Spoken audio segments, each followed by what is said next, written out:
Solar এনার্জির বিদ্যুৎ উৎপাদন করতে হবে। এতে যেমনিভাবে আমরা সাশ্রয় পাবো, তেমনিভাবে আমাদের পরনির্ভরশীলতা কমে যাবে। এবার দেখেছো তো তেল ক্রাইসিস হয়েছে, যুদ্ধ লেগেছে মিডল ইস্টে, আমাদের এখানে তেলের অভাব পড়েছে। এইভাবে আমরা যেন পরনির্ভরশীল না থাকি, আমরা আত্মনির্ভরশীল জাতি হিসাবে যেন নিজেদেরকে প্রতিষ্ঠিত করতে পারি, সেই জন্য এইভাবে মাননীয় প্রধানমন্ত্রীর নির্দেশ সারা বাংলাদেশে by the end of 2030 solar এনার্জিতে ন্যূনতম পক্ষে 2000 মেগাওয়াট আমাদের উৎপাদন করতে হবে।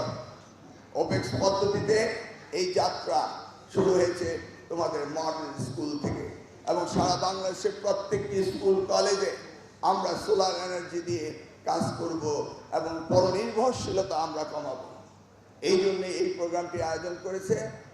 This company is the opening batsman in this sector, in the education sector.